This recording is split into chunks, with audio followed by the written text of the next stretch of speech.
Good afternoon. Good afternoon, ma'am. Good afternoon, ma'am. Good afternoon, ma'am. Good afternoon. Good afternoon, ma'am. Good afternoon. Afternoon, ma'am. Good afternoon. Good afternoon, ma'am. Good afternoon. എല്ലാവർക്കും good afternoon. എല്ലാവരും food ഒക്കെ കഴിച്ചിട്ടാണ് ഇരിക്കുന്നത്. അതെ കഴിച്ചു. മാം കഴിച്ചോ? ഞാൻ കഴിച്ചു.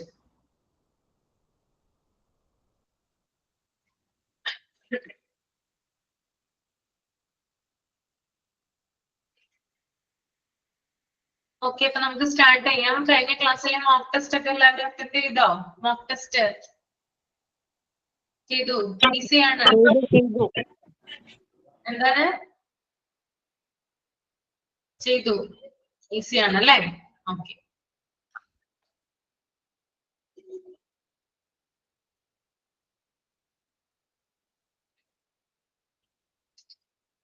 ഓക്കെ, അപ്പൊ നമുക്ക് ക്ലാസ് സ്റ്റാർട്ട് ചെയ്യാം അല്ലേ? മൈക്ക് ഓഫ് ചെയ്യുവാണ് കേട്ടോ.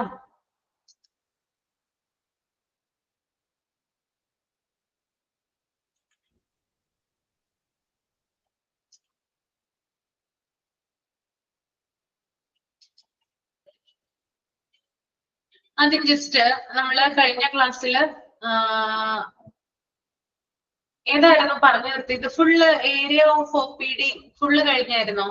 Patient area, administrative area, clinical area പറഞ്ഞായിരുന്നു അല്ലേ? ഓക്കെ.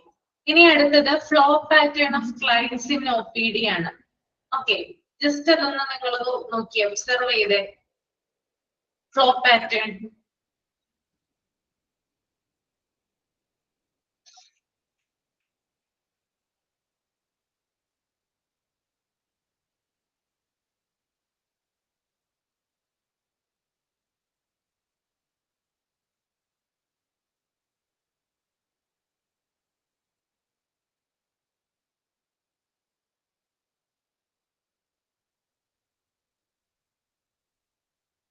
ഓക്കെ. അപ്പോ ഔട്ട് പേഷ്യന്റ് ഡിപ്പാർട്ട്മെന്റിലെ ക്ലയൻസ് അഥവാ പേഷ്യൻസിന്റെ ഒഴുക്ക് അല്ലെങ്കിൽ ഫ്ലോ ആണ് അവിടെ കൊടുത്തിരിക്കുന്നത് കേട്ടോ. അപ്പൊ നമുക്കൊന്ന് നോക്കാം അതെന്താണെന്ന്. ഫസ്റ്റ് എന്ന് പറയുന്നത് എൻക്വയറി ആണ്. അതായത് പേഷ്യന്റ് ഹോസ്പിറ്റലിൽ വരുമ്പോ ആദ്യം തന്നെ ചെയ്യുന്ന ഒരു കാര്യമാണിത് എൻക്വയറി അഥവാ അന്വേഷണം അല്ലെ. അതിനുശേഷം രജിസ്ട്രേഷൻ ആണ്. ആദ്യം പേഷ്യന്റ് വരുന്നു, എൻക്വയറി ചെയ്യുന്നു, അതായത് ആ പേഷ്യന്റിനെ കാണേണ്ട ഡോക്ടേഴ്സ് അവിടെ അവൈലബിൾ ആണോ എന്ന് ചോദിക്കുന്നു റിസപ്ഷനിസ്റ്റിനോട്. പിന്നെ കൺസൾട്ടേഷൻ ഫീ തുടങ്ങിയിട്ടുള്ള കാര്യങ്ങൾ ചോദിക്കുന്നു. എത്ര മണി വരെയാണ് ഡോക്ടർ ഇവിടെ ഇരിക്കുന്നത്, എത്ര നേരമാണ് കൺസൾട്ടേഷൻ ടൈം എന്ന് ചോദിക്കുന്നു. പിന്നെ എത്രയായി ഇപ്പോ OP നമ്പർ എത്രയായി, ഇങ്ങനെയുള്ള പല കാര്യങ്ങൾ എന്ത് ചെയ്യുന്നു എൻക്വയറിയിലൂടെയാണ് പേഷ്യന്റ് അന്വേഷിച്ച് മനസ്സിലാക്കുന്നത്.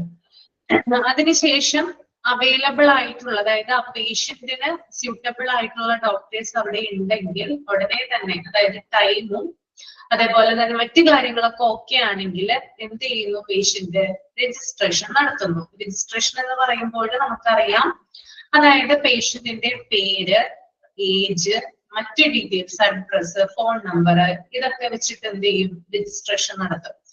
ചില സ്ഥലത്ത് ഇലക്ട്രോണിക് രജിസ്ട്രേഷൻ ആയിരിക്കും, മറ്റു സ്ഥലത്താണെങ്കിൽ നമ്മളെ കൊണ്ട് ഫോം ഫിൽ ചെയ്യിക്കും. അങ്ങനെയാണ് ഭൂരിഭാഗം. അതായത് വലിയ വലിയ ഹോസ്പിറ്റലൊക്കെ നമ്മൾ ചെല്ലുമ്പോൾ അവിടെ ഉള്ള രജിസ്ട്രേഷൻ എന്ന് പറഞ്ഞാൽ ഡിജി രജിസ്ട്രേഷൻ ആണ്. നിങ്ങൾ കണ്ടിട്ടില്ലേ അത്? ചെല്ലുമ്പോ തന്നെ ഒരാൾ നിൽപ്പുണ്ടാകും, അവിടെ ഒരു സ്ക്രീൻ ഉണ്ടാകും, അതിനകത്ത് നമ്മുടെ ഡീറ്റെയിൽസ് ഒന്നില്ലെങ്കിൽ നമുക്ക് തന്നെ ടൈപ്പ് ചെയ്യാം, അല്ലെങ്കിൽ അവിടെ നിൽക്കുന്ന ആള് നമ്മളെ ഹെൽപ്പ് ചെയ്യും. പിന്നെ നമ്മൾ ഡിജി സിഗ്നേച്ചർ ഒക്കെ ഇട്ടിട്ടാണ് എന്ത് ചെയ്യാം ആ രജിസ്ട്രേഷൻ ചെയ്യാം. പിന്നെ മറ്റൊരു രജിസ്ട്രേഷൻ എന്ന് പറഞ്ഞാൽ നമുക്കറിയാം, അതായത് ഒരു ഫോം തരും, ആ ഫോമിൽ നമ്മുടെ എല്ലാ ഡീറ്റെയിൽസും ഞാൻ ഈ പറഞ്ഞ പോലെ നെയിം, അഡ്രസ്, ഫോൺ നമ്പർ തുടങ്ങിയ എല്ലാത്തരം കാര്യങ്ങളും, ഏത് ഡോക്ടറെയാണ് കാണേണ്ടത്, അങ്ങനെയുള്ള എല്ലാ കാര്യങ്ങളും എന്ത് ചെയ്യും അതിനകത്ത് എഴുതും. എന്നിട്ട് അത് ഫില്ല് ചെയ്തിട്ട് റിസപ്ഷനിൽ കൊടുക്കും. പിന്നീട് അവരെന്ത് ചെയ്യും കമ്പ്യൂട്ടറിൽ അത് ഫീഡ് ചെയ്യും. അതിനുശേഷമാണ് എന്ത് ചെയ്യുക രജിസ്ട്രേഷൻ പൂർത്തിയാക്കുന്നത്. ഈ രജിസ്ട്രേഷൻ പൂർത്തിയാക്കുന്ന സമയത്ത് നമ്മുടെ കയ്യിൽ ഒരു UHID അഥവാ ഒരു യൂണിക് ID നമ്പർ കിട്ടും. അതിനെ പറയുന്നതാണ് എന്ത്? OP നമ്പർ എന്ന് പറയുന്നത്. ഇല്ലേ? നമുക്കൊരു ചെറിയ കാർഡ് അവര് തരില്ലേ? ഒരു ചെറിയ കാർഡ് തരും അല്ലെ? ആ കാർഡിൽ എന്തുണ്ടാകും? നമ്മുടെ പേരും നമ്മുടെ വയസ്സും അതുപോലെ ഫോൺ നമ്പറും അതുപോലെ തന്നെ നമ്മുടെ OP അതായത് നമ്മുടെ UHID അതായത് നമ്മുടെ യൂണിക് നമ്പർ അവര് തരും. അതിനുശേഷം നമ്മൾ അതുകൊണ്ട് നേരെ എങ്ങോട്ട് പോകും? വെയിറ്റിംഗ് ഹാൾ, അതായത് ഡോക്ടറുടെ കൺസൾട്ടേഷൻ റൂമിനടുത്തായിട്ട് ഒരു കാത്തിരിപ്പ് മുറി ഉണ്ടാവും അല്ലെ? അല്ലെങ്കിൽ ഒരു വെയിറ്റിംഗ് ഹാൾ ഉണ്ടാകും. അവിടെ നമ്മൾ എന്ത് ചെയ്യും? വെയിറ്റ് ചെയ്യും. ആരെ കാണാനായിട്ട്? ഡോക്ടറെ കാണാനായിട്ട്.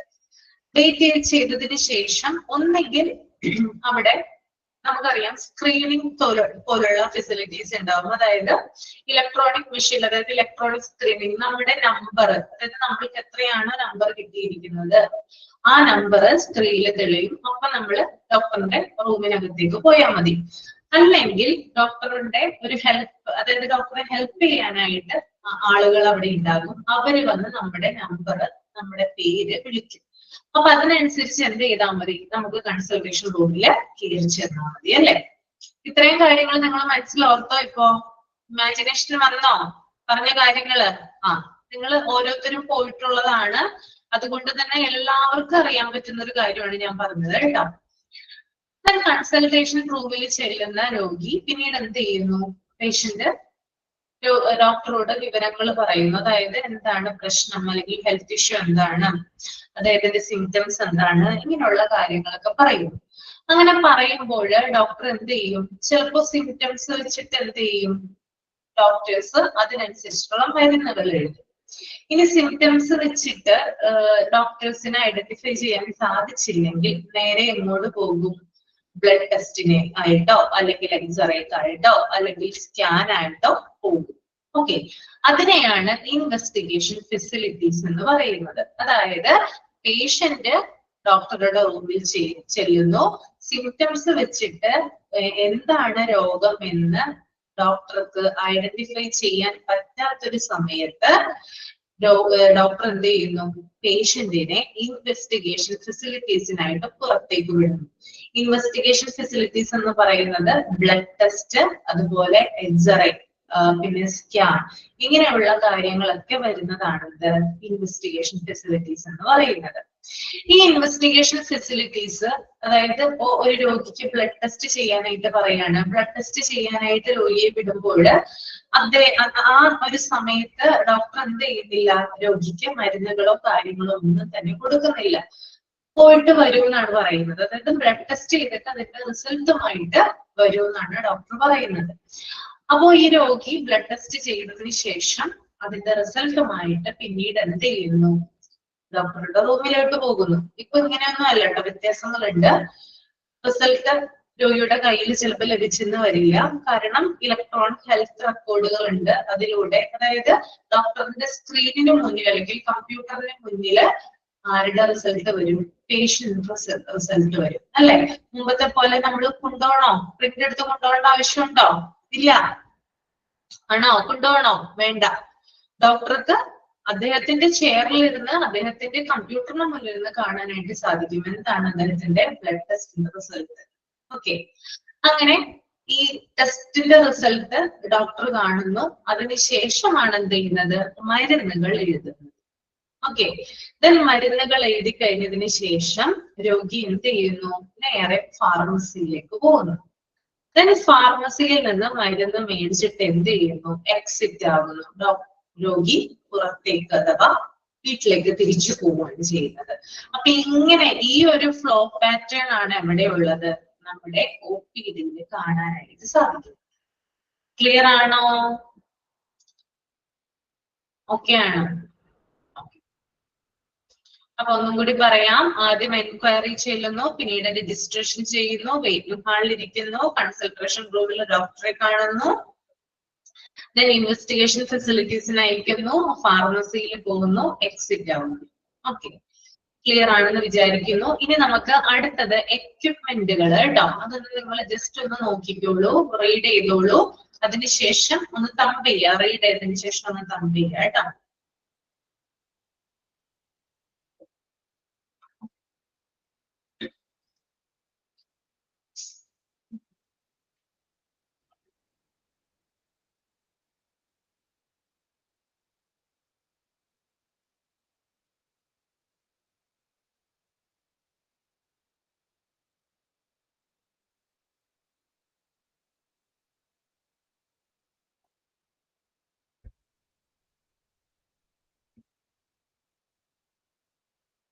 ഇൻവെസ്റ്റിഗേഷൻ എന്ന് പറഞ്ഞാല് പരിശോധന എന്നാണ് ഉദ്ദേശിക്കുന്നത് ഇവിടെ കേട്ടോ.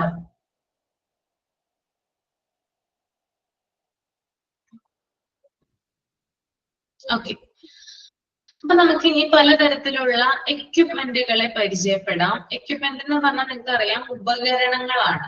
ഓക്കെ, അപ്പൊ OPD-യിൽ ഉപയോഗിക്കുന്ന വിവിധ തരം എക്യുപ്മെന്റുകളാണ്. ഡയഗ്നോസ്റ്റിക് എക്യുപ്മെന്റുകൾ ഉണ്ട്. അതായത് ഡയഗ്നോസ്റ്റിക് എക്യുപ്മെന്റ് എന്ന് പറഞ്ഞാൽ പരിശോധനയ്ക്ക് വേണ്ടി ഉപയോഗിക്കുന്ന ഉപകരണങ്ങളാണ്. ദെൻ തെറാപ്യൂട്ടിക് എക്യുപ്മെന്റ് ഉണ്ട്, ചികിത്സാ സംബന്ധമായിട്ട് ഉപയോഗിക്കുന്ന എക്യുപ്മെന്റുകൾ ഉണ്ട്.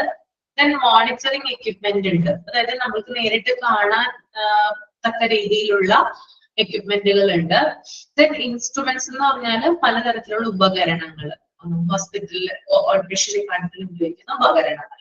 ഓക്കെ, അപ്പൊ നമുക്ക് ആദ്യം ഡയഗ്നോസ്റ്റിക് എക്യുപ്മെന്റ് നോക്കാം. ഡയഗ്നോസ്റ്റിക് എക്യുപ്മെന്റിൽ ആദ്യം വരുന്നതാണ് എന്ത്? BP അപ്പാരറ്റസ് എന്ന് പറയും. എന്താണ് BP അപ്പാരറ്റസ്? എന്തിനു വേണ്ടിയിട്ടാണ് BP അപ്പാരറ്റസ് ഉപയോഗിക്കുന്നത്? എന്തിനാ? BP നോക്കാനല്ലേ. BP മീൻസ് എന്താ? BPയുടെ ഫുൾ ഫോം എന്താ?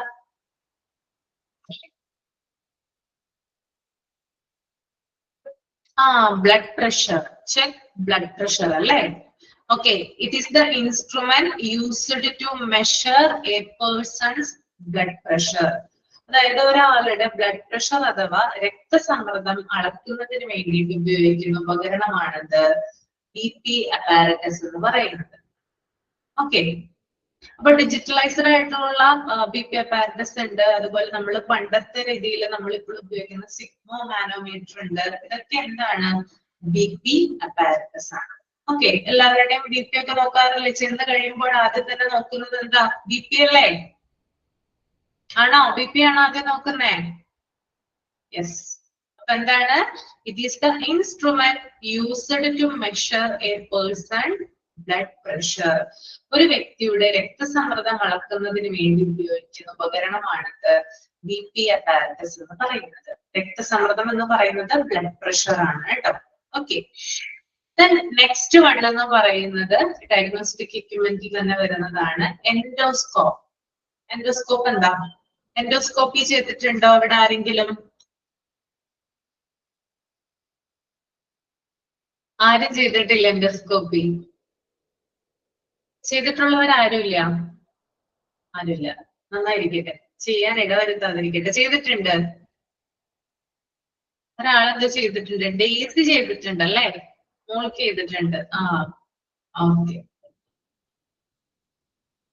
ഓക്കെ. അപ്പോ എൻഡോസ്കോപ്പി എന്ന് പറഞ്ഞാൽ ഒരു പരിശോധനാ മാർഗമാണ്, അല്ലെങ്കിൽ ഒരു രോഗനിർണയ രീതിയാണ്. അപ്പോ എൻഡോസ്കോപ്പിക്ക് ഉപയോഗിക്കുന്ന ഉപകരണത്തിന്റെ പേരാണെന്ത്? എൻഡോസ്കോപ്പ് എന്ന് പറയുന്നത്.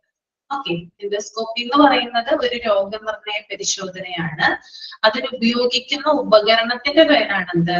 എൻഡോസ്കോപ്പ് എന്ന് പറയുന്നത്. അപ്പൊ ഇതൊരു മെഡിക്കൽ ഇൻസ്ട്രുമെന്റ് ആണ്. It is a medical instrument used to look inside the body. അതായത് നമ്മുടെ ബോഡിയുടെ ഉള്ളിലെ, പ്രത്യേകിച്ചും നമ്മുടെ ശ്വാസനാളം, അതുപോലെ വയറിന്റെ ഭാഗങ്ങള്, അബ്ഡോമൻ, ആ ഒരു ഭാഗത്തിനകത്ത് എന്തെങ്കിലും കാര്യങ്ങൾ നടക്കുന്നുണ്ടോ എന്ന് നോക്കും. അതായത് എന്തെങ്കിലും അബ്നോർമാലിറ്റീസ് ഉണ്ടോ എന്ന് അറിയുന്നതിന് വേണ്ടിയിട്ട് നടത്തുന്ന ടെസ്റ്റ് ആണിത് എൻഡോസ്കോപ്പി. ഓക്കെ, അപ്പൊ എൻഡോസ്കോപ്പി എന്ന് പറയുന്നത് ഒരു ലോങ് തിൻ ഫ്ലെക്സിബിൾ ട്യൂബ് ആണ്. ഈ ട്യൂബ് വഴി എന്ത് ചെയ്യും? ഈ ട്യൂബ് അകത്തേക്ക് ഇട്ടിട്ട് എന്ത് ചെയ്യുന്നുണ്ട്? ഈ ട്യൂബിൽ ക്യാമറ ഉണ്ട്, അതുപോലെ തന്നെ ലൈറ്റ് ഉണ്ട്. ഇതിന്റെ സഹായത്തോടു കൂടി ഇപ്പൊ അബ്ഡോമന്റെ ഭാഗത്താണ് ഇത് ചെയ്യുന്നതെങ്കിൽ അബ്ഡോമനിൽ എന്തെങ്കിലും വേരിയേഷൻസോ കാര്യങ്ങളോ ഉണ്ടെങ്കിൽ അത് നമുക്ക് സ്ക്രീനിൽ കാണാനായിട്ട് സാധിക്കും. സ്ക്രീൻ എന്ന് പറയുമ്പോൾ നമുക്കറിയാം ഈ ട്യൂബിലെ ക്യാമറയും ലൈറ്റും കാര്യങ്ങളൊക്കെ ഉണ്ട്. ആ ഫെസിലിറ്റീസ് വഴി എന്ത് ചെയ്യാം? മോണിറ്ററിൽ ആ ബോഡിയുടെ ഇൻസൈഡിൽ എന്തൊക്കെയാണോ ഉള്ളത് അത് നമുക്ക് കാണാനായിട്ട് സാധിക്കും. ദാറ്റ് ഈസ് എൻഡോസ്കോപ്പി എന്ന് പറയുന്ന പ്രൊസീജിയർ. അതിന് ഉപയോഗിക്കുന്ന ഉപകരണമാണെന്ത്? Endoscopy. Okay, it is a medical instrument used to look inside the body, especially abdomen. Okay, clear ആണോ? ഇതൊരു ലോങ് തിൻ ഫ്ലെക്സിബിൾ ട്യൂബ് ആണ്. ഇതിലൂടെ ക്യാമറ, ലൈറ്റ് തുടങ്ങിയ സൗകര്യങ്ങൾ ഇതിനകത്തുണ്ട്. അതിലൂടെ നമുക്ക് മോണിറ്ററിൽ നമുക്ക് പ്രത്യേകം കാണാനായിട്ട് സാധിക്കും. ഓക്കെ, Then അടുത്തതാണ് പോർട്ടബിൾ എക്സ്റേ. എന്താണ് പോർട്ടബിൾ എക്സ്റേ എന്ന് പറഞ്ഞാല്? എക്സ്റേ എന്ന് കേട്ടിട്ടുണ്ട് അല്ലെ? എന്താണ് പോർട്ടബിൾ? പോർട്ടബിളിന്റെ മീനിങ് വരുന്നത് മൂവബിൾ എന്നാണ് കേട്ടോ. മൂവബിൾ എഴുതി വെക്കുക. മൂവബിൾ എന്നാണ് പോർട്ടബിളിന്റെ മീനിങ് വരുന്നത്. അപ്പൊ നമുക്ക് അറിയാനായിട്ട് സാധിക്കും, നമ്മൾ സാധാരണ ഹോസ്പിറ്റലുകളിൽ എക്സ്റേ, സ്കാൻ പോലുള്ള കാര്യങ്ങൾ എടുക്കുന്നതിന് വേണ്ടിയിട്ട് ആ സ്ഥലത്തേക്കാണ് നമ്മൾ പോകുന്നത് അല്ലെ? അതായത് ഒന്നില്ലെങ്കിൽ എക്സ്റേ റൂമിന്റെ അവിടെ പോകും, അല്ലെങ്കിൽ സ്കാൻ റൂമിന്റെ അവിടെ പോകും. അങ്ങനെയാണ് നമ്മൾ എന്ത് ചെയ്യുക? എക്സ്റേയും സ്കാനും ഒക്കെ എടുക്കുക. പക്ഷെ തീരെ വയ്യാത്ത രോഗികളൊക്കെ ഉണ്ട്, കിടപ്പ് രോഗികള്, കിടക്കയിൽ നിന്ന് എഴുന്നേൽക്കാൻ പറ്റാത്ത വിധത്തിലുള്ള രോഗികള്, ദീർഘനാളുകളിലായിട്ട് വെന്റിലേറ്ററിൽ കഴിയുന്ന പേഷ്യൻസ്, ഇത്തരത്തിലുള്ള പേഷ്യൻസിനെ നമുക്ക് എന്ത് ചെയ്യാൻ പറ്റില്ല? മൂവ് ചെയ്യാനായിട്ട് സാധിക്കില്ല. അപ്പൊ ഇത്തരത്തിലൊരു സന്ദർഭത്തില് ഈ കിടപ്പ് രോഗികളുടെ അടുത്ത് അല്ലെങ്കിൽ ഈ പേഷ്യൻസിന്റെ അടുത്തേക്ക് പോകാൻ പറ്റുന്ന ഒരു ഉപകരണമാണെന്ത്? Portable x-ray. അതായത് രോഗി എന്ത് ചെയ്യണ്ട? എക്സ്റേ റൂമിലോട്ട് വരേണ്ട ആവശ്യമില്ല, മറിച്ച് രോഗി എവിടെയാണോ ഉള്ളത് അവിടെ ഈ മെഷീൻ കൊണ്ടുപോയിട്ട് എക്സ്റേ എടുക്കും.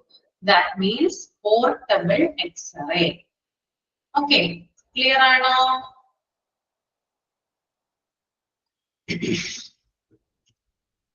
Then next one, portable USG ആണ്. ഞാൻ നേരത്തെ എക്സ്റേയുടെ കാര്യമാണ് പറഞ്ഞത്, അതിന്റെ കൂട്ടത്തിൽ സ്കാനിന്റെ കാര്യം പറഞ്ഞു. അൾട്രാസോണോഗ്രാഫി ആണ് കേട്ടോ നമ്മുടെ USG എന്ന് പറയുന്നത്.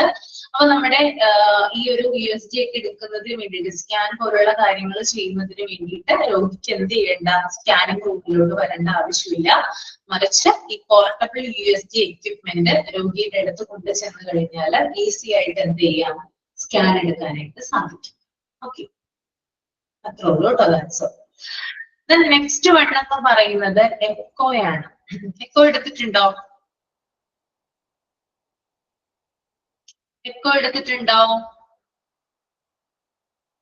ഇല്ല, എടുത്തിട്ടുണ്ടല്ലേ?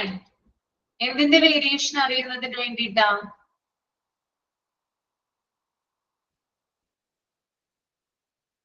ഹാർട്ടിന്റെ അല്ലെ? അതായത് ഇതൊരു എന്താ പറയാ, അൾട്രാസൗണ്ട് ടെസ്റ്റ് ആണ് എന്ത് എക്കോ എന്ന് പറയുന്നത്. സൗണ്ട് വേവ്സ് ഉപയോഗിച്ചുകൊണ്ട് എന്ത് ചെയ്യുന്നു? ഹൃദയത്തിന്റെ ചലനങ്ങളെ നമുക്ക് അറിയാനായിട്ട് സാധിക്കും. ഓക്കെ, അപ്പോ നമ്മുടെ ഹൃദയം അല്ലെങ്കിൽ നമ്മുടെ ഹാർട്ടുമായി ബന്ധപ്പെട്ട് ഹാർട്ടിന്റെ സ്ട്രക്ചർ, അതിന്റെ ഫങ്ഷൻ എന്താണ്, ഇങ്ങനെയുള്ള കാര്യങ്ങൾ അറിയുന്നതിന് വേണ്ടിയിട്ട് ശബ്ദതരംഗങ്ങൾ ഉപയോഗിച്ചുകൊണ്ട് നടത്തുന്ന ഒരു ഇമേജിംഗ് ടെസ്റ്റ് ആണത് എക്കോ എന്ന് പറയുന്നത്. ക്ലിയർ അല്ലേ? ഓക്കെ ആണോ? ഓക്കെ ആണ്. ഓക്കെ, അത്രയുമാണ് എക്കോ കേട്ടോ. It helps to diagnose structure and function of heart. Next, അപ്പൊ നമ്മൾ BP അപ്പാരറ്റസ് പറഞ്ഞു, അതുപോലെ തന്നെ എൻഡോസ്കോപ്പ് പറഞ്ഞു, പോർട്ടബിൾ എക്സ്റേ പറഞ്ഞു, പോർട്ടബിൾ USG പറഞ്ഞു അല്ലെ? ഇത്രയും കാര്യങ്ങൾ പറഞ്ഞു അല്ലെ? ഇതൊക്കെ വരുന്നത് ഡയഗ്നോസ്റ്റിക് എക്യുപ്മെന്റിലാണ് കേട്ടോ. ഡയഗ്നോസ്റ്റിക് എക്യുപ്മെന്റിലാണ് എന്ത് വരുന്നത്? ഈ കാര്യങ്ങളൊക്കെ വരുന്നത്. ഓക്കെ, അടുത്തത് തെറാപ്യൂട്ടിക് എക്യുപ്മെന്റ് ആണ് കേട്ടോ.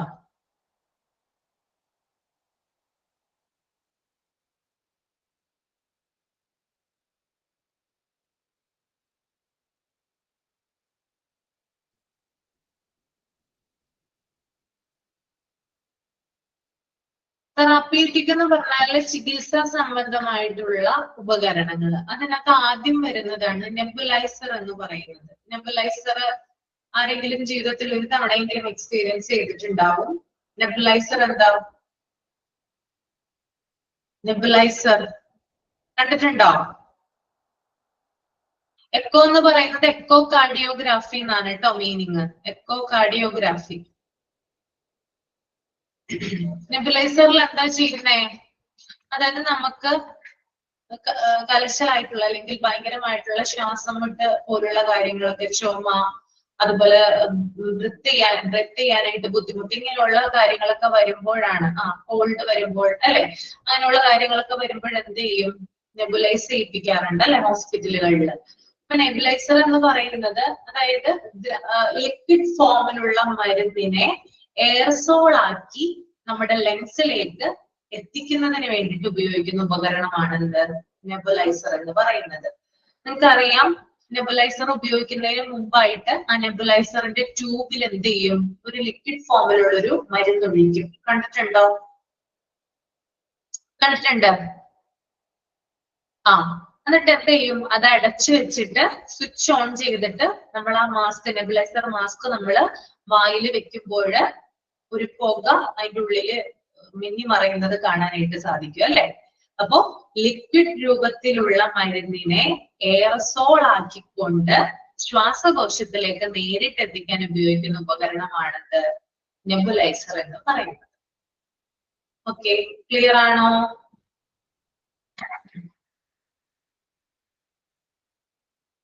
ഓക്കെ, അടുത്തത് ലാറിംഗോസ്കോപ്പ് ആണ് കേട്ടോ. ലാറിംഗോസ്കോപ്പ് നേരത്തെ നമ്മൾ എൻഡോസ്കോപ്പ് ആണ് പറഞ്ഞത്. അപ്പൊ എന്തായിരിക്കും ഈ ലാറിംഗോസ്കോപ്പ്?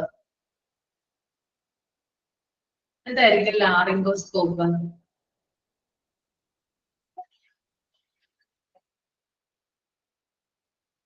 ലാറിംഗോസ്കോപ്പ് എന്താ?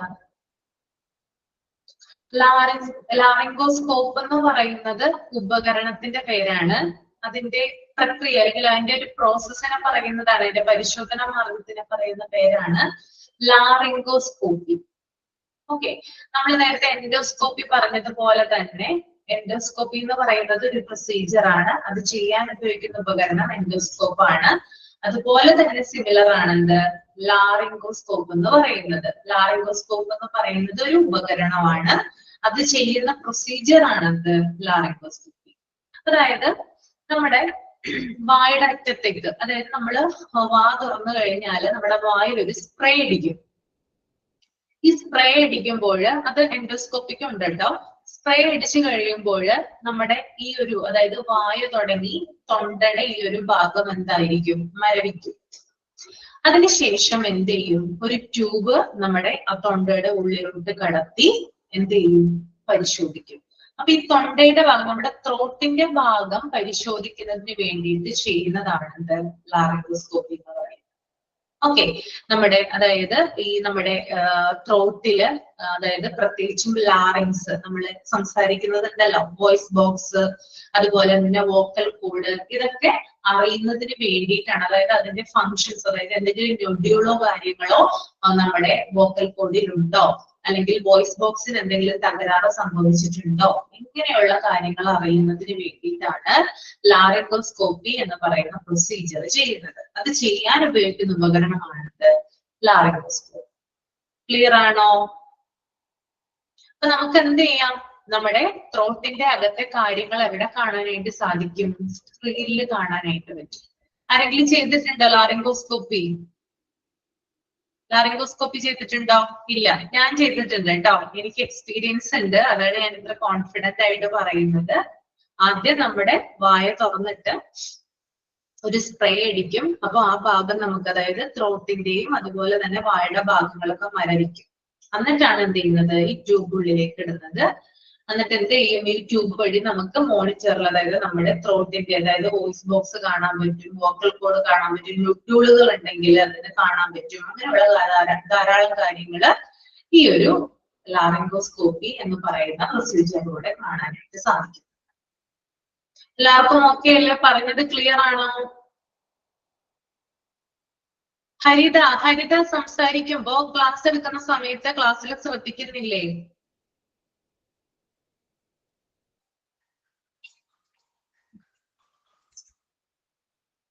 ഹരിത, ക്ലാസ് എടുക്കുന്ന സമയത്ത് ക്ലാസ്സിൽ തന്നെ ശ്രദ്ധിക്കുക കേട്ടോ.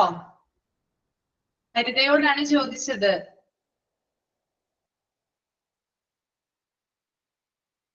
ബാക്കി എല്ലാവർക്കും ക്ലിയർ ആണോ? എല്ലാവർക്കും ഓക്കെ അല്ലേ? ഓക്കെ.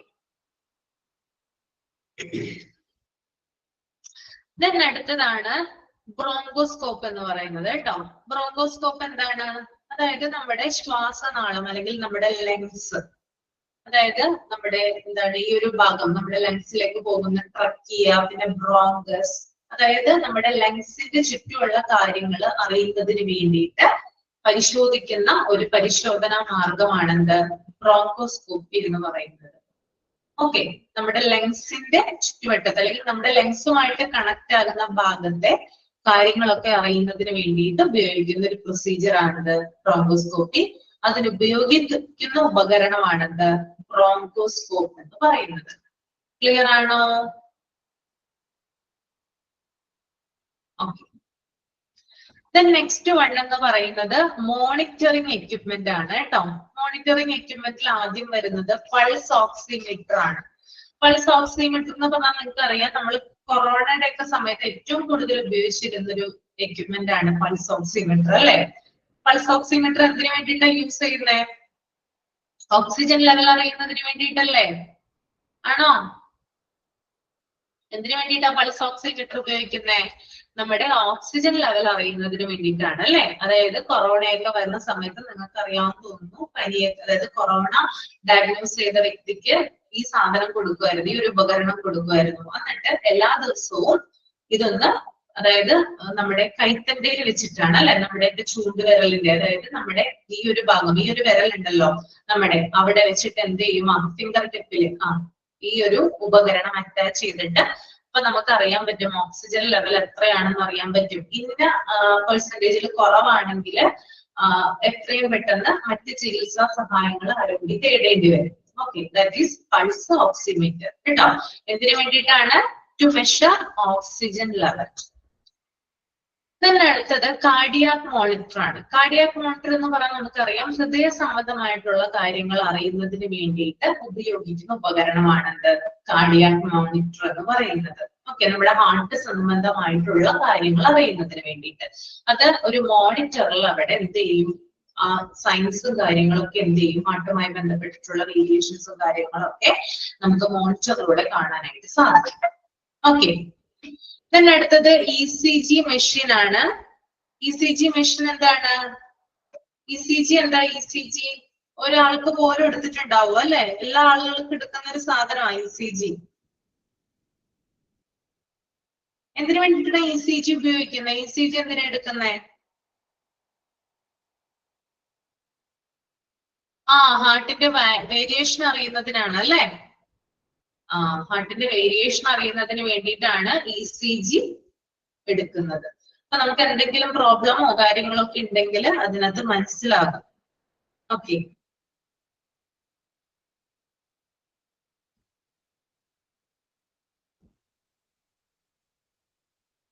ECGയുടെ ഫുൾ ഫോം എന്താ? ECGയുടെ full form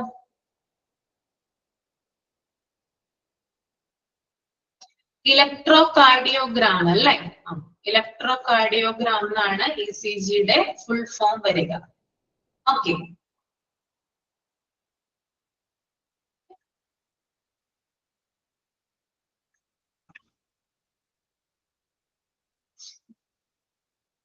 next one instruments ആണ്. ഇൻസ്ട്രുമെന്റ്സ് ആദ്യം വരുന്നത് IV സെറ്റ് ആണ്. എന്താണ് IV സെറ്റ്? നമ്മൾ ഹോസ്പിറ്റലിൽ അഡ്മിറ്റ് ആകുമ്പോൾ എന്ത് ചെയ്യാറുണ്ട്? IV സെറ്റ് അല്ലേ നമ്മുടെ അടുത്ത് കൊണ്ടുവരുന്നേ. എന്തൊക്കെയാ അതിനകത്ത് വരുന്നേ? ഹോസ്പിറ്റലിൽ അഡ്മിറ്റ് ആവുന്ന സമയത്ത് ഓക്കെ കാനുവല അല്ലെ, കാനുവല ഉണ്ടാകും. ഓക്കെ, കാനുവല ഇട്ടിട്ടാണ് എന്ത് ചെയ്യുക, നമ്മുടെ വെയിലിലൂടെ മരുന്നുകളും മറ്റുമൊക്കെ കയറ്റുന്നത് അല്ലെ. ഓക്കെ, നിങ്ങളൊന്ന്, അതായത് നമ്മുടെ വെയിലിലോട്ട് മരുന്നുകള് അല്ലെങ്കിൽ മറ്റ് ലിക്വിഡ് ഫോമുകളൊക്കെ ഉള്ളിലേക്ക് ചെയ്യുന്നത് എന്ത് വഴിയാണ്? ഈ കാനുവല ഇട്ടിട്ടാണ്. അപ്പൊ അതിന് പറയുന്നതാണ് എന്ത്? IV സെറ്റ് എന്ന് പറയുന്നത്. നെക്സ്റ്റ് വൺ ആണ് ട്രക്കിയോസ്റ്റമി എന്ന് പറയുന്നത്. ട്രക്കിയോസ്റ്റമി എന്ന് പറയുന്ന പ്രൊസീജിയർ നിങ്ങൾ കേട്ടിട്ടുണ്ടോ? ട്രക്കിയോസ്റ്റമി ഇല്ല. ട്രക്കിയോസ്റ്റമി എന്ന് പറഞ്ഞാല് നമ്മുടെ കഴുത്തിന്റെ മുൻവശത്തായിട്ട്, നമ്മുടെ ഈ ഒരു ഭാഗം നെക്ക് ഉണ്ടല്ലോ, അതിന്റെ മുൻവശത്തായിട്ട് ഒരു ചെറിയ ഹോൾ ഇടും. ആദ്യം ചെറിയ ഹോൾ ഇടും, എന്നിട്ട് അതിലൂടെ ഒരു ട്യൂബ് ഉള്ളിലേക്ക് കടത്തും. ഓക്കെ, അപ്പോ ഈ ഒരു ട്യൂബ് ഉള്ളിലേക്ക് കടക്കുന്നത് എന്തിനു വേണ്ടിയിട്ടാണെന്ന് വെച്ചാല് രോഗിക്ക് ബ്രീത്തിങ് എളുപ്പത്തിലാകുന്നതിന് വേണ്ടിയിട്ടാണ്. ഓക്കെ, അപ്പൊ നമ്മുടെ കഴുത്തിന്റെ മുൻവശത്തായിട്ട് ഒരു ഹോൾ ഇടുന്നു, അതിലൂടെ ഒരു ട്യൂബ് ഉള്ളിലേക്ക് കയറ്റുന്നു. ഈ പ്രൊസീജിയറിനെ പറയുന്ന പേരാണെന്ത്? ട്രക്കിയോസ്റ്റമി എന്ന് പറയുന്നത്. ആ, കണ്ടിട്ടുണ്ട് അല്ലെ? ഓക്കെ, അപ്പൊ എളുപ്പത്തിൽ ബ്രീത്തിങ്ങിന് സഹായിക്കുന്നതാണ് എന്ത്? ട്രക്കിയോസ്റ്റമി എന്ന് പറയുന്നത്. അതായത് ഒരു പേഷ്യന്റിന് ശരിയായിട്ട്, അതായത് വായിലൂടെയോ മൗത്തിലൂടെയോ മൂക്കിലൂടെയോ ബ്രീത്ത് ചെയ്യാൻ പറ്റാതെ വരുമ്പോൾ ആണ് എന്ത് ഉപയോഗിക്കുന്നത്? ഈ ട്രക്കിയോസ്റ്റമി എന്ന് പറയുന്ന പ്രൊസീജിയർ ഉപയോഗിക്കുന്നത്. അതായത് അദ്ദേഹത്തിന് വായിലൂടെ ശ്വാസം എടുക്കാൻ പറ്റുന്നില്ല, മൂക്കിലൂടെ ശ്വാസം എടുക്കാൻ പറ്റുന്നില്ല. അപ്പൊ ആ ഒരു കണ്ടീഷനിലാണ് എന്ത് പ്രൊസീജിയർ ചെയ്യുന്നത്? ട്രക്കിയോസ്റ്റമി എന്ന് പറയുന്ന പ്രൊസീജിയർ ചെയ്യുന്നത്.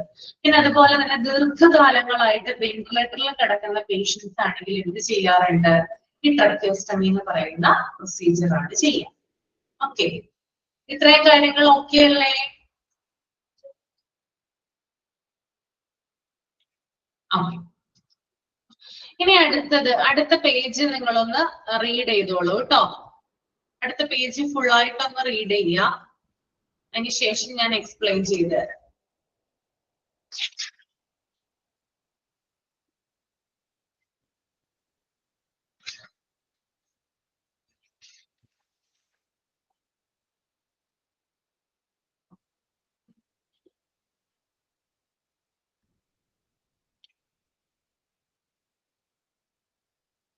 ഇൻസ്ട്രുമെന്റ് ട്രോളി പറഞ്ഞില്ലല്ലോ. ഇൻസ്ട്രുമെന്റ് ട്രോളി എന്ന് പറഞ്ഞാൽ നിങ്ങൾക്ക് അറിയാം, ഒരു ട്രോളി ഉണ്ട് ഹോസ്പിറ്റലിൽ നമുക്ക് കാണാനായിട്ട് പറ്റും.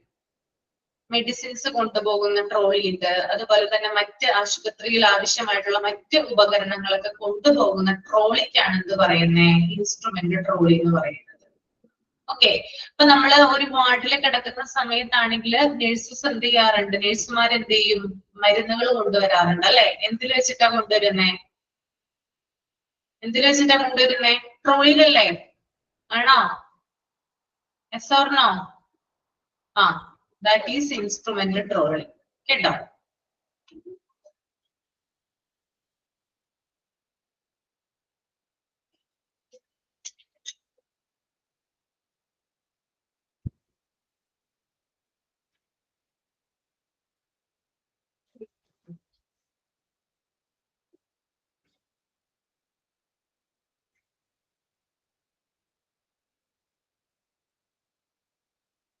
റീഡ് ചെയ്തോളൂ കേട്ടോ.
ഓക്കെ, റീഡ് ചെയ്ത് കഴിഞ്ഞല്ലേ? അപ്പൊ നമുക്ക് നോക്കാം ഫങ്ഷൻസ് ഓഫ് OPD.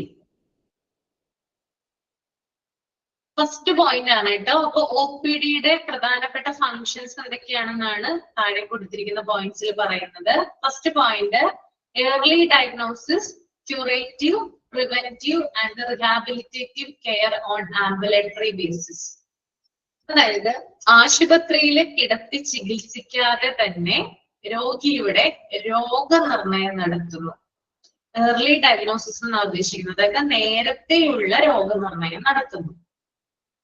അതുപോലെ തന്നെ രോഗിക്ക് രോഗശാന്തി കൊടുക്കുന്നു. ക്യൂറേറ്റീവ് എന്ന് പറഞ്ഞാൽ എന്താണ്? ഡയഗ്നോസിസ് എന്ന് പറഞ്ഞാൽ രോഗനിർണയമാണ്. ക്യൂറേറ്റീവ് എന്ന് പറഞ്ഞാല് രോഗശാന്തിയാണ് കേട്ടോ, രോഗശാന്തി. Then preventive. പ്രിവെന്റീവ് എന്ന് പറഞ്ഞാൽ എന്താണ്? പ്രതിരോധത്തിലൂന്നിയ, അതായത് എന്തെങ്കിലും രോഗം വരുന്നതിന് മുമ്പായിട്ട് അല്ലെങ്കിൽ രോഗത്തിന്റെ തീവ്രത കൂടുന്നതിന് മുമ്പായിട്ട് അതിനെ തടയുന്നതിന് വേണ്ടിയിട്ടുള്ള മാർഗങ്ങൾ.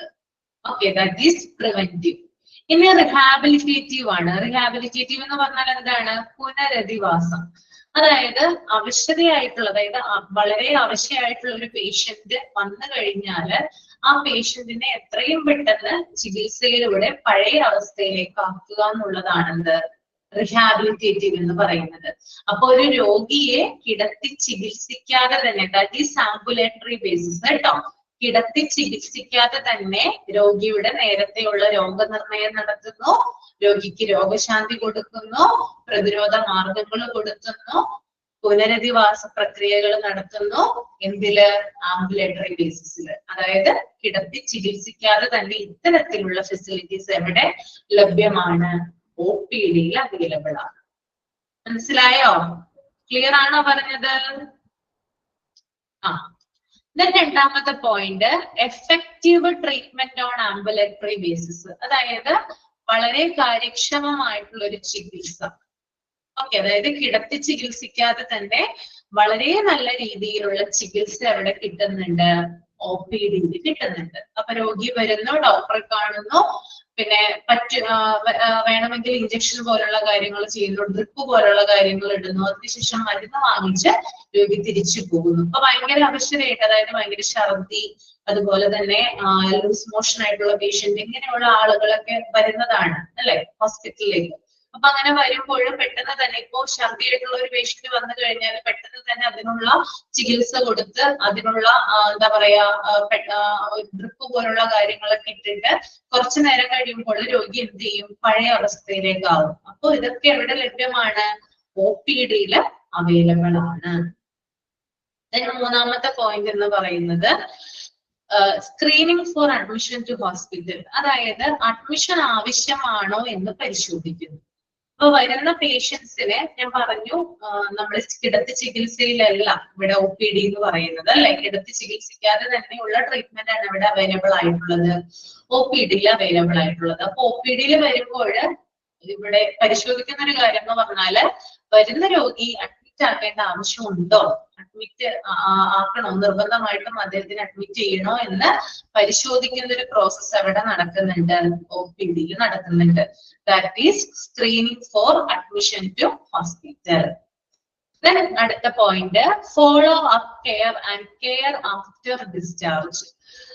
അതായത് ഇവിടെ പറയുന്ന കാര്യം എന്ന് പറയുന്നത് ഒരു നല്ല രീതിയിലുള്ള ഒരു കെയർ കൊടുക്കുന്നു.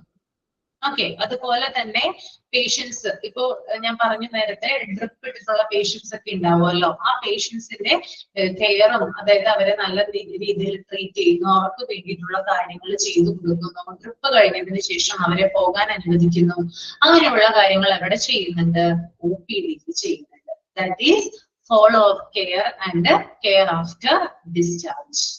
Then next one, promotion of health by health education. അതായത് ആരോഗ്യം മെച്ചപ്പെടുത്തുന്നതിന് വേണ്ടിയിട്ട് നല്ല ആരോഗ്യശീലങ്ങൾ പഠിപ്പിക്കും. അതായത് നമ്മുടെ ഹെൽത്ത് നല്ല രീതിയിൽ ഇംപ്രൂവ് ചെയ്യുന്നതിന് വേണ്ടിയിട്ട് നല്ല രീതിയിലുള്ള ആരോഗ്യ വിദ്യാഭ്യാസം എന്ത് ചെയ്യുന്നുണ്ട്? പ്രൊവൈഡ് ചെയ്യുന്നുണ്ട്. ഓക്കെ, അതായത് പ്രോപ്പർ ആയിട്ട് നമ്മളോട് പറയുന്നു ഇനി ഇന്ന കാര്യങ്ങൾ ചെയ്യരുത്, അല്ലെങ്കിൽ ഇന്ന കാര്യങ്ങളാണ് ചെയ്യേണ്ടത്, അങ്ങനെയുള്ള നിർദ്ദേശങ്ങളൊക്കെ തരും. Then rendering of preventive health care, അതായത് രോഗങ്ങൾ വരാതിരിക്കാനുള്ള ട്രീറ്റ്മെന്റ് നൽകും. Okay, rendering of preventive health care. ഇപ്പൊ ഏതെങ്കിലും ഒരു രോഗമൊക്കെ പെട്ടെന്ന് സ്പ്രെഡ് ചെയ്യുന്ന ഒരു അവസ്ഥയിൽ ആ രോഗം വരാതിരിക്കുന്നതിന് വേണ്ടിയിട്ട് എന്ത് ചെയ്യുന്നുണ്ട്? ആ ഒരു എന്താ പറയാ, അങ്ങനെയുള്ള ഒരു കെയർ നൽകുന്നുണ്ട്. ഫോർ എക്സാമ്പിൾ ഇപ്പൊ കൊറോണ ആയാലും, കൊറോണ വരുന്ന സമയത്ത് നമ്മൾ 2 വാക്സിൻ എടുത്തായിരുന്നു അല്ലെ? ഓർമ്മയുണ്ടോ വാക്സിന്റെ പേര്? ഒന്ന് കോവിഷീൽഡ്, മറ്റൊന്ന് കോവാക്സിൻ അല്ലെ? അപ്പൊ ഈ 2 വാക്സിൻ എന്തിനു വേണ്ടിയിട്ടാണ് നമുക്ക് തന്നത്? ആ രോഗം വരാതിരിക്കാനും ഇനി വന്നു കഴിഞ്ഞാല് അത് തീവ്രതയിലാവാതിരിക്കാനും വേണ്ടിയിട്ടാണ് നമുക്ക് തന്നത്. അപ്പൊ അതുപോലെ തന്നെയാണ് ഇവിടെ, അതായത് ഒരു രോഗം വരാതിരിക്കാനുള്ള പരിചരണം നൽകുന്നു. Last one, promotion of health through health education, ആരോഗ്യ വിദ്യാഭ്യാസം നൽകുന്നു. ഞാൻ കഴിഞ്ഞ ക്ലാസ്സിൽ പറഞ്ഞിട്ടുണ്ടായിരുന്നു, ആരോഗ്യ വിദ്യാഭ്യാസം എന്ന് പറയുന്നത് അതായത് ശരിയായിട്ട് കൈ കഴുകുക, മാസ്ക് നല്ല രീതിയിൽ ധരിക്കുക, ബാലൻസ്ഡ് ആയിട്ടുള്ള ഡയറ്റ് ഫോളോ ചെയ്യുക, അങ്ങനെയുള്ള കാര്യങ്ങളൊക്കെ എന്താണ് ആശുപത്രിയിൽ നമുക്ക് കാണാനായിട്ട് സാധിക്കും അല്ലെ? അപ്പൊ ഇതൊക്കെ എന്താണ് ഹെൽത്ത് എഡ്യൂക്കേഷന്റെ ഭാഗമായിട്ട് ഹോസ്പിറ്റലിൽ കൊടുക്കുന്ന സർവീസുകളാണ്. ക്ലിയർ അല്ലേ?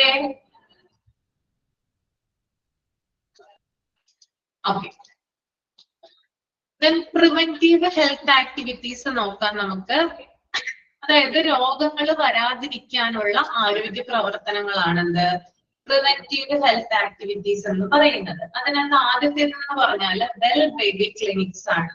നമുക്കറിയാം ന്യൂ ബോൺ ബേബീസിന്റെ കെയറുമായി ബന്ധപ്പെട്ട് പ്രവർത്തിക്കുന്നതാണെന്ത് വെൽ ബേബി ക്ലിനിക്സ് എന്ന് പറയുന്നത്. അതായത് ന്യൂ ബോൺ ബേബീസിന്റെ വെയിറ്റ്, അവരുടെ പരിചരണം, അവരുടെ ശരിയായിട്ടുള്ള ചികിത്സകള്, ഇങ്ങനെയുള്ള കാര്യങ്ങളൊക്കെ എവിടെ അവൈലബിൾ ആണ്? ഹോസ്പിറ്റലിലെ OPDയിൽ അവൈലബിൾ ആണ്. അപ്പൊ വെൽ ബേബി ക്ലിനിക്സ് എന്ന് പറയുന്നത് ന്യൂ ബോൺ ബേബീസിന്റെ കെയർ ആണ്. എന്റെ ക്യാമറ ഓഫ് അല്ലല്ലോ, കാണാൻ പറ്റുന്നില്ല നിങ്ങൾക്ക്?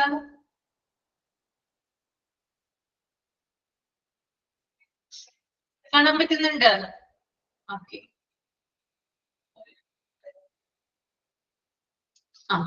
അപ്പൊ വെൽ ബേബി ക്ലിനിക്സ് എന്ന് പറഞ്ഞാൽ എന്താണ്? ന്യൂ ബോൺ ബേബീസിന്റെ കെയർ ആണ്. അവരുടെ ചികിത്സ, അവരുടെ ഹൈറ്റ് അവരുടെ വെയിറ്റ് നോക്കുന്നത്, അതുപോലെ കുഞ്ഞിന് മഞ്ഞപ്പുണ്ടോ എന്ന് നോക്കുന്നത്, ഇതൊക്കെ എന്തുമായി ബന്ധപ്പെട്ടതാണ്? വെൽ ബേബി ക്ലിനിക്സുമായി ബന്ധപ്പെട്ടതാണ് കേട്ടോ. കുഞ്ഞിന്റെ പരിചരണമാണ് അവിടെ നടത്തുന്നത്. രണ്ടാമത്തത് ANC, marriage counselling, planned parenthood etcetera. രണ്ടാമത് കൊടുക്കുന്നതാണ് ANC എന്ന് പറഞ്ഞാൽ എന്താണ്? ആന്റിനേറ്റൽ കെയർ ആണ് കേട്ടോ. ആന്റിനേറ്റൽ കെയർ അതായത് പ്രസവ സംബന്ധമായിട്ടുള്ള അല്ലെങ്കിൽ പ്രസവാനന്തരമുള്ള ചികിത്സാ സൗകര്യങ്ങളും പരിചരണവും ഒക്കെയാണ് ഇതിൽ വരുന്നത് ആന്റിനേറ്റൽ കെയർ എന്ന് പറയുന്നത്. പിന്നെ അതുപോലെ തന്നെ മാരേജ് കൗൺസിലിംഗ്, അതായത് വിവാഹത്തിന് മുമ്പായിട്ട് കപ്പിൾസിന് എന്ത് ചെയ്യാറുണ്ട്? മാരേജ് കൗൺസിലിംഗ് നടത്താറുണ്ട് ഹോസ്പിറ്റലുകളിൽ. അതുപോലെ തന്നെ പ്ലാൻഡ് പാരന്റ്ഹുഡ്, അതായത് ന്യൂ കപ്പിൾസ് ഒക്കെ ആണെങ്കിൽ എന്ത് ചെയ്യാറുണ്ട്? അതായത് അവര് കുഞ്ഞുങ്ങൾക്ക് വേണ്ടിയിട്ട് തയ്യാറെടുക്കുന്നുണ്ടെങ്കിൽ അതുമായി ബന്ധപ്പെട്ടിട്ടുള്ള നിർദ്ദേശങ്ങള് അല്ലെങ്കിൽ ഇൻസ്ട്രക്ഷൻസ് പോലുള്ള കാര്യങ്ങളൊക്കെ കൊടുക്കാറുണ്ട്. അപ്പൊ അതാണ് മറ്റൊന്ന് പറയുന്നത് കേട്ടോ. അതുപോലെ തന്നെ സ്കൂൾ ഹെൽത്ത് ക്ലിനിക് ആണ്. സ്കൂൾ ഹെൽത്ത് ക്ലിനിക് എന്ന് പറഞ്ഞാൽ ഈ ആശുപത്രിയിൽ നിങ്ങൾക്ക് അറിയാം, നിങ്ങളുടെ കുഞ്ഞുങ്ങളൊക്കെ പഠിക്കുന്ന സ്കൂളുകളിൽ ഇടയ്ക്കിടയ്ക്ക് ഡോക്ടേഴ്സ് വരാറുണ്ട്. കണ്ണ് ഡോക്ടറൊക്കെ വരാറുണ്ടോ? മക്കൾ വന്ന് പറഞ്ഞിട്ടുണ്ടോ ഇന്ന് ഡോക്ടർ വന്നു, ഇന്ന് കണ്ണ് പരിശോധിച്ചു അല്ലെങ്കിൽ ചെവി പരിശോധിച്ചു എന്നൊക്കെ വന്ന് പറയാറുണ്ടോ?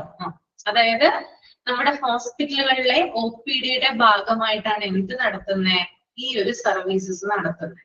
ഓക്കെ, ഹോസ്പിറ്റലുകളിൽ നിന്ന് സ്കൂളുകളിലേക്ക് എന്ത് പോവാറുണ്ട്? അതായത് സൗജന്യ ചികിത്സ, ഫ്രീ സർവീസ് ആണ് കേട്ടോ, പൈസ ഒന്നും മേടിക്കില്ല.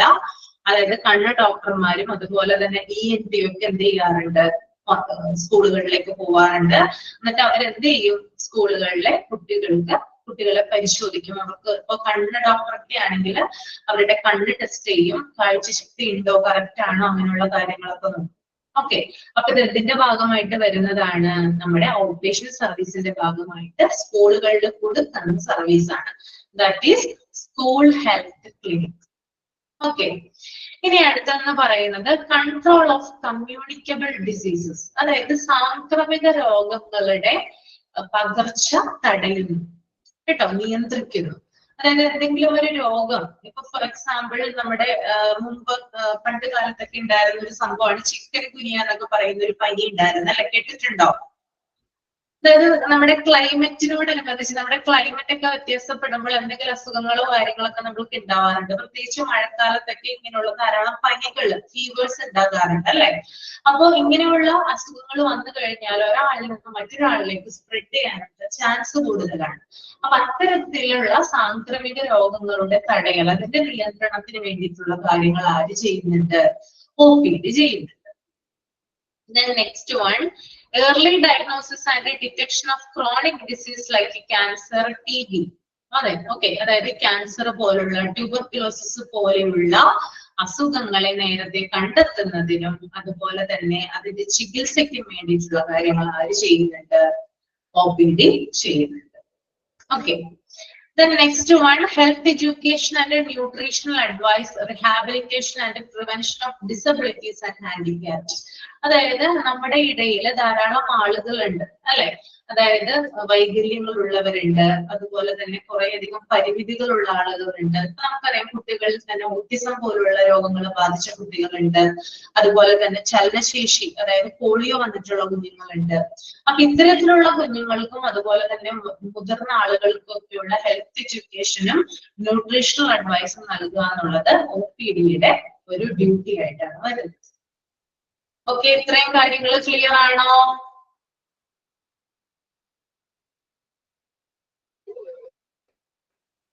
ഓക്കെ.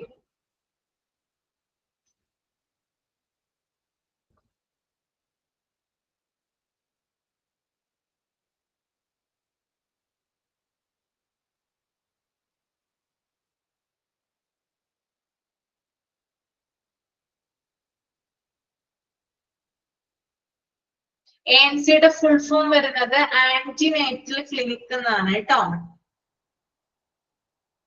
ആന്റിനേറ്റൽ കെയർ ക്ലിനിക് അല്ലെങ്കിൽ കെയർ, ആന്റിനേറ്റൽ കെയർ എന്ന് എഴുതിയാൽ മതി. Antenatal care,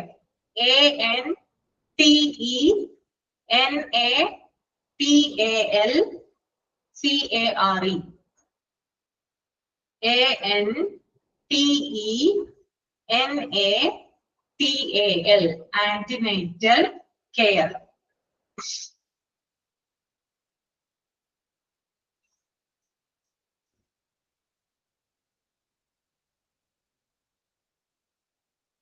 Okay.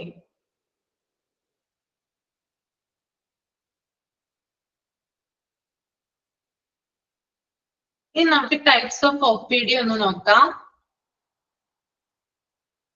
2 types of OPD services. 2 തരത്തിലുള്ള OPD സർവീസസ് ആണ് ഹോസ്പിറ്റലുകൾ കൊടുക്കുന്നത്. ഒന്നെന്ന് പറയുന്നത് സെൻട്രലൈസ്ഡ് ഔട്ട്പേഷ്യന്റ് സർവീസസ് ആണ്. ഓക്കെ, ഞാനൊന്ന് എക്സ്പ്ലെയിൻ ചെയ്യാം. All services are provided in a concise area in which includes all diagnostic and therapeutic facilities being provided in the same place. അതായത് രോഗികൾക്ക് രജിസ്ട്രേഷൻ, പരിശോധനകള്, പരിശോധനാ ഫലങ്ങള്, ചികിത്സകള് എല്ലാം തന്നെ ഒരേ സ്ഥലത്ത് കൊടുക്കുന്നതിനെയാണ് എന്ത് പറയുന്നത്? സെൻട്രലൈസ്ഡ് ഔട്ട്പേഷ്യന്റ് സർവീസസ് എന്ന് പറയുന്നത്. അതായത് ഒരു രോഗി വന്നു കഴിഞ്ഞാല് ആ രോഗികൾക്ക് വേണ്ടിയിട്ടുള്ള രജിസ്ട്രേഷൻ നടത്തുന്നു, അതുപോലെ തന്നെ ഡയഗ്നോസിസ് പോലുള്ള കാര്യങ്ങൾ നടത്തുന്നു. പിന്നെ ഡയഗ്നോസിസ് നടത്തി കഴിഞ്ഞാൽ അതിന്റെ റിസൾട്ടുകൾ പ്രൊവൈഡ് ചെയ്യുന്നു.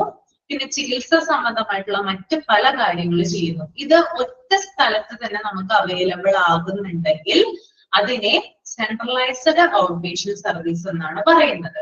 ഓക്കെ, നമുക്കറിയാം നമ്മൾ ആദ്യം ഒരു ഹോസ്പിറ്റലിൽ ചെല്ലുമ്പോൾ അവിടെ ഒരു ഏരിയ ഉണ്ടാവും അല്ലെ, മെയിൻ ആയിട്ടുള്ള ഒരു OP ഉണ്ടാവും അല്ലെ, ഇല്ലേ? നിങ്ങൾ കണ്ടിട്ടില്ലേ? മെയിൻ OPയിലായിരിക്കും നമ്മൾ ചെല്ലുന്നത്. രജിസ്ട്രേഷൻ മെയിൻ ആയിട്ടുള്ള അവിടെ ചെന്നിട്ട് നമ്മൾ പറയും എന്റെ പേര് ഇതാണ്. അപ്പൊ അവര് നോക്കും. ചിലപ്പോ നമ്മൾ ബുക്കൊക്കെ ചെയ്തിട്ടുണ്ടാവും, ബുക്ക് ചെയ്തിട്ടൊക്കെ ആയിരിക്കും നമ്മൾ പോകുന്നത്. അപ്പൊ നമ്മൾ ആ ബുക്കിംഗ് നമ്പർ കാര്യങ്ങളൊക്കെ പറഞ്ഞു കൊടുക്കുമ്പോൾ അവർ ചെക്ക് ചെയ്യും. അപ്പൊ നമ്മൾ പറയും എനിക്ക് ഒഫ്താൽമോളജി ഡിപ്പാർട്ട്മെന്റിലേക്കാണ് പോകേണ്ടതെന്ന് പറയും. എന്നിട്ട് അവരെന്ത് ചെയ്യും? അവിടേക്കുള്ള വഴി പറഞ്ഞു തരും. ഓക്കെ, അപ്പൊ നമ്മൾ ഈ ആദ്യം ചെല്ലുന്ന സ്ഥലം എന്ന് പറയുന്നത് എന്താണ്? സെൻട്രലൈസ്ഡ് ഔട്ട്പേഷ്യന്റ് സർവീസസ് ആണ്. അതായത് നമുക്ക് എല്ലാ തരത്തിലുള്ള വിവരങ്ങൾ എവിടെ നിന്ന് കിട്ടുന്നുണ്ട്? സെൻട്രലൈസ്ഡ് ഔട്ട്പേഷ്യന്റ് സർവീസസ് എന്നാണ് കിട്ടുന്നത്. ക്ലിയർ ആണോ? ഓക്കെ ആണോ? Then രണ്ടാമത്തത് ഡീസെൻട്രലൈസ്ഡ് ഔട്ട് പേഷ്യന്റ് സർവീസസ് ആണ്. Services are provided in respective departments. അതായത് ഔട്ട് പേഷ്യന്റ് സർവീസ് ഒരിടത്ത് മാത്രം കേന്ദ്രീകരിച്ചല്ല, മറിച്ച് ഓരോ വിഭാഗവും സ്വന്തം സേവനങ്ങള് അവരുടെ തന്നെ ഡിപ്പാർട്ട്മെന്റിലാണ് ചെയ്യുന്നത്. ഓക്കെ, ഈ ഡീസെൻട്രലൈസ്ഡ് ഔട്ട് പേഷ്യന്റ് സർവീസസ് എന്ന് പറഞ്ഞാൽ എന്താണ്? നമ്മൾ ആദ്യം മെയിൻ ആയിട്ടുള്ള ഒരു ഏരിയയിൽ ചെല്ലുന്നു, അവിടെ നിന്നാണ് നമ്മൾ വിവരങ്ങൾ പറയുന്നത്. അതിനുശേഷം ഞാൻ പറഞ്ഞു ഒഫ്താൽമോളജി ഡിപ്പാർട്ട്മെന്റിൽ പോകേണ്ട ഒരു വ്യക്തിയാണെങ്കിൽ ആ ഡിപ്പാർട്ട്മെന്റിൽ ചെല്ലും.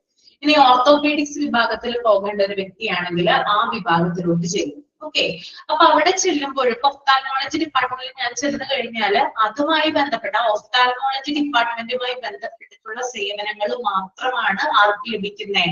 എനിക്ക് ലഭിക്കുന്നത്. മറിച്ച് ഓർത്തോപോഡിക് വിഭാഗത്തിലെ സേവനങ്ങളൊന്നും എവിടെ ലഭിക്കുന്നില്ല? ഒഫ്താൽമോളജി വിഭാഗത്തിൽ ലഭിക്കുന്നില്ല. That is decentralised out patient service. അപ്പൊ നമ്മൾ ഹോസ്പിറ്റലിൽ ചെല്ലുമ്പോൾ ആദ്യം കാണുന്ന മെയിൻ ഏരിയ എന്ന് പറയുന്നത് സെൻട്രലൈസ്ഡ് ഔട്ട് പേഷ്യന്റ് സർവീസസ് ആണ്. അതിനുശേഷം നമ്മൾ ഓരോ ഡിപ്പാർട്ട്മെന്റിലേക്ക് പോകും, റെസ്പെക്റ്റീവ് ഡിപ്പാർട്ട്മെന്റിലേക്ക് നമ്മൾ ചെല്ലുമ്പോൾ അവിടെ കിട്ടുന്ന സേവനങ്ങൾ എന്ന് പറയുന്നത് ഡീസെൻട്രലൈസ്ഡ് ഔട്ട് പേഷ്യന്റ് സർവീസസ് ആണ്. ക്ലിയർ ആണോ? ഓക്കെ ആണ്. ഓക്കെ, അപ്പൊ ഞാൻ മൈക്ക് ഓൺ ചെയ്യാം. എന്തെങ്കിലും ഡൗട്ട് ഉണ്ടെങ്കിൽ ചോദിച്ചോളൂ കേട്ടോ.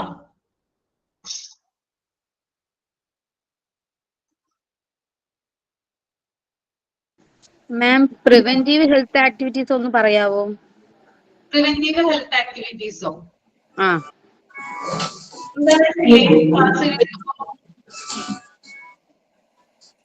ചിന്നു ക്ലാസ് കേൾക്കുമ്പോ ഉണ്ടായിരുന്നില്ലേ? ഉണ്ടായിരുന്നു മാം. ഏതാണ് മനസ്സിലാവാത്തത്? ANC. അതായത് ഗർഭിണികൾക്ക് അതുപോലെ അമ്മമാർക്ക് വേണ്ടിയിട്ടുള്ള കെയർ കൊടുക്കുന്നതാണിത് ആന്റിനേറ്റൽ കെയർ എന്ന് പറയുന്നത്. അത്തരത്തിലുള്ള ക്ലിനിക്കുകൾ എവിടെ പ്രവർത്തിക്കുന്നുണ്ട്? ഔട്ട് പേഷ്യന്റ് ഡിപ്പാർട്ട്മെന്റിൽ പ്രവർത്തിക്കുന്നുണ്ട്. മനസ്സിലായോ?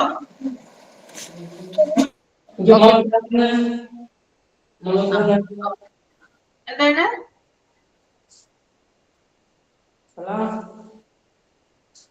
സലീന,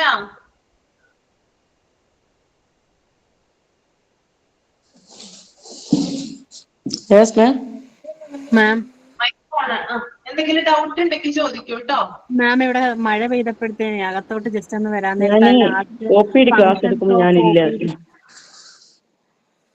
റെക്കോർഡ് ക്ലാസ് കാണും കേട്ടോ. ക്ലാസ് കേൾക്കാത്തവര് ഇതുമായി ബന്ധപ്പെട്ട് എന്തെങ്കിലും ഡൗട്ട് ഉണ്ടെങ്കിൽ ചോദിക്കാം. മാം, എക്കോന്റെ ഫുൾ ഫോം ഒന്ന് പറയാമോ? എക്കോ കാർഡിയോഗ്രാഫി ആണ് കേട്ടോ. Echo cardiography. മാം, ആ rendering of preventive health care ഉണ്ടല്ലോ, അതൊന്ന് പറയാമോ? ഹെൽത്ത് കെയർ എന്ന് പറഞ്ഞാല് രോഗം വരാതിരിക്കാനുള്ള പരിചരണം നൽകുന്നു.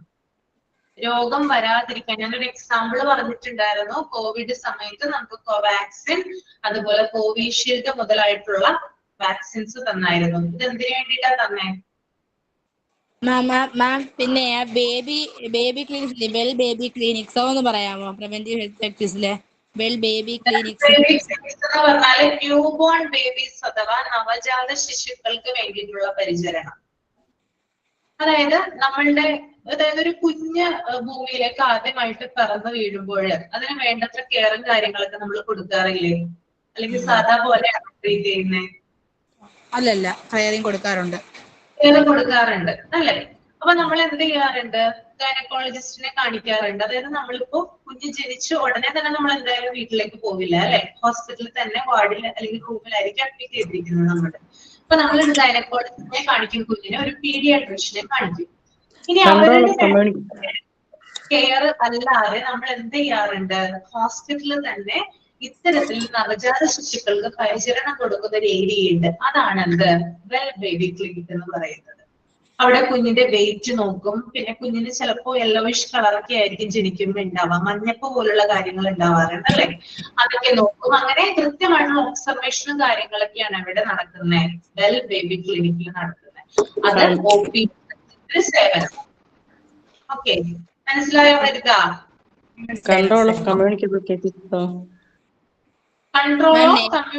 ഡിസീസ് ചോദിച്ചില്ലായിരുന്നോ? ഹലോ മാം, നേരത്തെ ഒരു ഡൗട്ട് ക്ലിയർ ആയില്ലായിരുന്നു, അതാണ് ഞാൻ ചോദിച്ചത്. കാരണം ചെറിയ മഴയുടെ അതുകൊണ്ട് കറക്റ്റ് ക്ലിയർ ആയില്ലായിരുന്നു.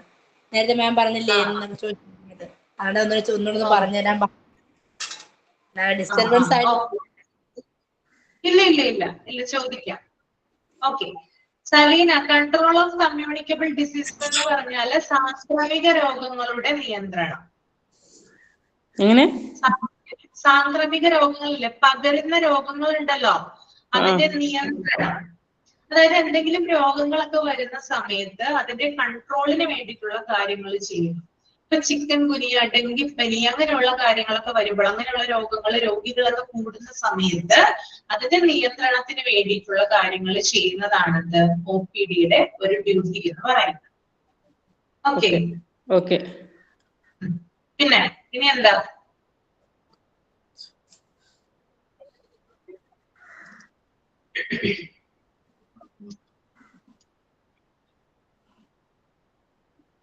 ഇനി എന്തെങ്കിലും മനസ്സിലാവാത്തതുണ്ടെങ്കിൽ ചോദിക്കാം കേട്ടോ. ഹെൽത്ത് എഡ്യൂക്കേഷനോ? ഹെൽത്ത് എഡ്യൂക്കേഷൻ എന്ന് പറഞ്ഞാൽ ആരോഗ്യ വിദ്യാഭ്യാസം. ഇപ്പൊ സലീന ഒരു ഹോസ്പിറ്റലിൽ പോകുമ്പോൾ അവിടെ ധാരാളം കാര്യങ്ങൾ എഴുതി വെച്ചിരിക്കുക. ഫോർ എക്സാമ്പിൾ, ഇപ്പൊ മാസ്ക് ധരിക്കുക എന്ന് പറയുന്ന ഒരു കാര്യം എഴുതി വെച്ചിരിക്കുന്നു. അതായത് ഒരു ഹോസ്പിറ്റലിൽ ചെന്ന ശേഷം വീട്ടിൽ പോയിട്ട് നന്നായിട്ട് കൈയും കാലും കഴുകുക, അല്ലെങ്കിൽ കുളിക്കുക, അങ്ങനെയുള്ള കാര്യങ്ങളൊക്കെ എഴുതി വെച്ചിരിക്കുകയാണ്. അതുപോലെ തന്നെ ഡോക്ടറുടെ റൂമിൽ ചെല്ലുമ്പോൾ കൃത്യമായിട്ട് മാസ്ക് ധരിച്ചിരിക്കണം എന്നൊക്കെ എഴുതി വെച്ചിരിക്കുകയാണെങ്കിൽ അത് ഇതിന്റെ ഭാഗമായിട്ട് പറയുന്നത് ആരോഗ്യ വിദ്യാഭ്യാസം കേട്ടോ. അതാണ് ഞാൻ എക്സാമ്പിൾ സഹിതം പറയുന്നുണ്ട്. ഓക്കെ, ഇവിടെ ടൈപ്സ് ഓഫ് OPDയുടെ എക്സാമ്പിൾ ഇവര് ചോദിച്ചിട്ടുണ്ട്. ടൈപ്സ് ഓഫ് OPDയുടെ സെൻട്രലൈസ്ഡ് ഔട്ട് പേഷ്യന്റ് സർവീസ് എന്ന് പറഞ്ഞാൽ നമ്മളൊരു ഹോസ്പിറ്റലിൽ ചെല്ലുമ്പോൾ നമ്മൾ സെൻട്രൽ, അതായത് നമ്മൾ മെയിൻ ആയിട്ട് ചെല്ലുന്ന ഏരിയ ആണ് എന്ത് സെൻട്രലൈസ്ഡ് ഔട്ട് പേഷ്യന്റ് എന്ന് പറയുന്നത്. അവിടെ നമുക്ക് എല്ലാ തരത്തിലുള്ള കാര്യങ്ങളും അറിയാനായിട്ട് സാധിക്കും. ഒഫ്താൽമോളജി ഡിപ്പാർട്ട്മെന്റ് എവിടെയാണെന്ന് അറിയാൻ സാധിക്കും, അല്ലെങ്കിൽ എന്തൊക്കെ ചികിത്സകൾ ഏതൊക്കെ റൂമിലാണ് നടക്കുന്നതെന്ന് അറിയാനായിട്ട് സാധിക്കും. അങ്ങനെ എല്ലാ വിവരങ്ങളും നമുക്ക് എവിടെ അറിയാൻ സാധിക്കും? സെൻട്രലൈസ്ഡ് ഔട്ട് പേഷ്യന്റ് സർവീസിൽ അറിയാൻ സാധിക്കും. എന്നാൽ ഡീസെൻട്രലൈസ്ഡ് ഔട്ട് പേഷ്യന്റ് സർവീസ് എന്ന് പറയുന്നത് നമ്മൾ ഏതെങ്കിലും ഒരു പ്രത്യേക വിഭാഗമാണ്. അതായത് ഒഫ്താൽമോളജി ഡിപ്പാർട്ട്മെന്റ് ആണെങ്കിൽ ഒഫ്താൽമോളജി ഡിപ്പാർട്ട്മെന്റിലെ കാര്യങ്ങൾ മാത്രമേ അറിയാനായിട്ട് സാധിക്കുകയുള്ളൂ. കാർഡിയാക് വിഭാഗമാണെങ്കിൽ കാർഡിയാക് വിഭാഗത്തിലെ മാത്രം അറിയാൻ സാധിക്കുകയുള്ളൂ. അപ്പോ ഡീസെൻട്രലൈസ്ഡ് ഔട്ട് പേഷ്യന്റ് സർവീസ് എന്ന് പറയുന്നത് ഒഫ്താൽമോളജി ഡിപ്പാർട്ട്മെന്റ് വരാം, കാർഡിയാക് ഡിപ്പാർട്ട്മെന്റ് വരാം, ഓർത്തോപീഡിക് ഡിപ്പാർട്ട്മെന്റ് വരാം, നെഫ്രോ ഡിപ്പാർട്ട്മെന്റ് വരാം. ഓക്കെ, അവിടെയൊക്കെ നൽകുന്ന സേവനം എന്ന് പറഞ്ഞാൽ ആ ഒരു എന്താ പറയാ പർട്ടിക്കുലർ ട്രീറ്റ്മെന്റുമായിട്ട് അല്ലെങ്കിൽ പർട്ടിക്കുലർ സർവീസുമായി ബന്ധപ്പെട്ടുള്ള കാര്യങ്ങൾ മാത്രമാണ് അവിടെ നൽകുന്നത് കേട്ടോ. ഓക്കെ, ഇത്രയും കാര്യങ്ങൾ ക്ലിയർ ആണല്ലോ. ക്രോണിക് ഡിസീസ് ഉണ്ടോ? ക്രോണിക് ഡിസീസ് ഉണ്ടോ? ക്രോണിക് ഡിസീസ് എന്ന് പറഞ്ഞാൽ വളരെയധികം തീവ്രതയുള്ള രോഗങ്ങൾ എന്നാണ്. ക്യാൻസർ, അതുപോലെ തന്നെ TB, ട്യൂബർകുലോസിസ്, ക്ഷയം പോലുള്ള രോഗങ്ങൾ കേട്ടോ. ഞാൻ ആദ്യമായിട്ടാണ് ഒരു ക്ലാസ്സിൽ കയറിയിട്ട് ഇത്രയധികം എക്സ്പ്ലനേഷൻ നൽകുന്നത്. സത്യം പറഞ്ഞാൽ ആരും എന്നോട് ചോദിക്കാറില്ല നിങ്ങൾക്ക് മനസ്സിലായോ അല്ലെങ്കിൽ മനസ്സിലായില്ലേ? ക്ലാസ് ക്ലിയർ ആണോ? നമ്മൾ ആക്ച്വലി ക്ലാസ് കൊടുക്കാറുണ്ട്, പക്ഷെ ഇത്രയധികം ചോദ്യങ്ങൾ വരാറില്ല, അതുകൊണ്ടാണ് ഞാൻ ഈ ചോദിക്കുന്നത്. അല്ല മാം, ക്ലിയർ ആണ്. ഇതുണ്ട് മാം, അടുത്ത ക്ലാസ് വരുമ്പം ടൈപ്പ് ഓഫ് OPD മുതൽ തുടങ്ങണേ മാം. Types of OPDയോ? അത് മനസ്സിലായില്ല ഇപ്പൊ ചിന്നുവിന്? മനസ്സിലായി, എങ്കിലും ഒന്ന് സ്റ്റാർട്ട് ചെയ്തിട്ട് റെക്കോർഡ് ക്ലാസ് ഒന്ന് കാണും കേട്ടോ ചിന്നു. എന്തായാലും അതിനകത്ത് ഞാൻ വിശദമായിട്ട് പറഞ്ഞിട്ടുണ്ട് ഇന്നത്തെ ക്ലാസ്സിൽ കേട്ടോ. ഓക്കെ, അപ്പൊ വൈൻഡ് അപ്പ് ചെയ്യുവാണ്. Thank you. Okay, thank you ma'am. Thank you ma'am.